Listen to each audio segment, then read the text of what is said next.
آپ دونوں فریقین نے اب اسٹیبلشمنٹ نے ایس پی آر کے تھرو ریاست اب یہ سمجھتی ہے کہ سیکیورٹی تھریٹ ہے عمران خان، تو عطا صاحب اب آگے کیا ہوگا؟ آپ اس کو ایگزیکیوٹ کیسے کریں گے؟ کیا ان کے خلاف آفیشل سیکرٹ ایکٹ کے تحت مقدمات بنیں گے؟ کیونکہ انہوں نے نفی کی جب ان سے سوال کیا گیا کہ ماضی میں اگر یہ اصطلاح استعمال ہوتی تھی تو ہم نے براہ راست کبھی کسی کو نہیں کہا، اب ہم نے کہہ دیا تو وی ول سی تھرو اٹ. تو اب کریں گے کیا ان کے خلاف، عمران خان کے خلاف؟ دیکھیے، پہلی بات تو یہ ہے کہ ایک تو ملاقاتیں بند ہیں، اور کیونکہ ملاقاتوں میں خلاف ورزی ہوئی ہے، جیل مینول میں، جیل رولز کے اندر ایک طریقہ کار موجود ہے، ایک باقاعدہ اس کا لیٹ ڈاؤن اس کے اندر رولز ہیں، اس کی وائلیشن ہوئی ہے، بڑی کلیئر وائلیشن ہوئی ہے، اور پولیٹیکل بات چیت اس میں ممانعت ہے وہ کی گئی ہے، اینٹی اسٹیٹ بلکہ بات چیت کی گئی ہے جس کا تو بالکل تصور ہی نہیں ہے.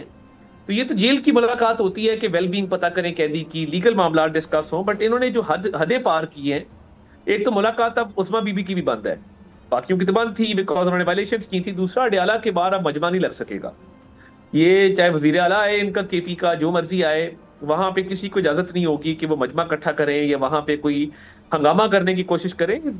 اس پہ بھرپور جو ہے وہ ایکشن دیا جائے گا قانونی طور پہ، اور یہ جو روز کا ایک وہاں پہ کوشش کرتے تھے کہ ایک سٹینڈ آف ہو، اس کی اب اجازت نہیں ہے. دیکھیں باقی بھی معاملات اگر آپ دیکھیں، ابھی ان کو سزا ہوئی ہے 190 ملین پاؤنڈ کے میگا کرپشن کیس میں. ان کی جماعت کا نشان گیا ہے، انہوں نے پارٹی الیکشن اپنے نہیں کرائے، ان کی اپنی غلطی ہے.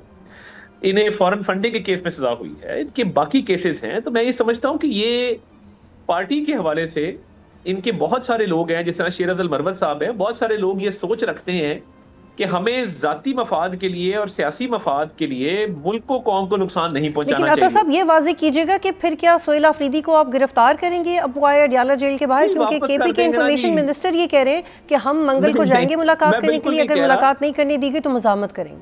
نہیں، دیکھیں چیف منسٹر کو تو واپس کر دیں گے نا، چلا جائیں وہاں سے، مطلب وہ کانسٹیٹیوشنل آفس ہولڈر ہیں، جائیں اپنے صوبے کا کام کریں. وہ یہ مینڈیٹ تو نہیں لے کے آئے نا کہ انہوں نے جیل کے بعد انتظار کرنا ہے. مینڈیٹ تو لے کے آئے ہیں کہ کے پی کے لوگوں کی خدمت کرنی ہے، ہیلتھ میں، ایجوکیشن میں کام کرنا ہے، سوشل سیکٹرز میں کام کرنا ہے، انفراسٹرکچر ڈیولپمنٹ کرنی ہے. تو وہ یہ مینڈیٹ لے کے آئے تھے. اب ان کو obviously وہاں سے واپس کریں گے. بٹ ہیونگ سیڈ دس، دیکھیے ملک دشمنی میں آپ الفاظ کے علاوہ کیا کر سکتے ہیں؟ آپ آئی ایم ایف کو لیٹر لکھ سکتے ہیں کہ ملک کو بیل آؤٹ نہ کیا جائے، اور یہ دعا کر سکتے ہیں کہ ملک ڈیفالٹ کر جائے، آپ کر چکے. آپ فوج کی انسٹالیشن پہ حملہ کر سکتے ہیں، شہداء کی یادگاروں کو مسمار کر سکتے ہیں، وہ آپ کر چکے. اس سے آگے کیا کریں گے؟ تو دیکھیے یہ بڑی کلیئرٹی ہے کہ عطا صاحب میں اپنا سوال دہرا رہی ہوں، یہ واضح کریں کیا آفیشل سیکرٹ ایکٹ کے تحت مقدمات بنیں گے عمران خان کے خلاف؟ دیکھیں وہ مقدمات تو آلریڈی چل رہے ہیں ایف آئی اے کے، اور اس میں کافی وہ پیش رفت بھی ہوئی ہے. تو میں یہ سمجھتا ہوں کہ وہ اپنی جگہ موجود ہے مقدمات. لیکن نیشنل تھریٹ اس میں یہی چیزیں ہیں، اس میں ساری یہی چیزیں ہیں. دوسری بات یہ ہے کہ ان کی پارٹی کے لوگ اب یہ کام نہیں کرنا چاہتے. وہ کہتے ہیں ہماری مجبوری ہے، ہمیں یہ مجبور کرتا ہے اس چیز کے اوپر. تو ہماری تو یہ منشا نہیں ہے کہ ہم سیاسی پوائنٹ سکورنگ کے لیے، ملک کے سالمیت کے لیے، یا ملک کے دفاع کرنے والے ادارے کو جو ہے وہ ہم اس طرح کرٹیسائز کریں اور اس کے حوالے سے ایک پروپیگنڈا کریں. تو they are not with this narrative. ان کے بہت سارے لوگ ہمیں پرائیویٹلی یہ بات کرتے ہیں، اور آپ دیکھیے گا کہ یہ ٹائم آئے گا کہ یہ لوگ الگ کھڑے ہو جائیں گے اور کہیں گے کہ ہم اس بیانیے کے ساتھ نہیں ہیں. سبسکرائب کریں اور بیل دبائیں تاکہ کوئی خبر رہ نہ جائے.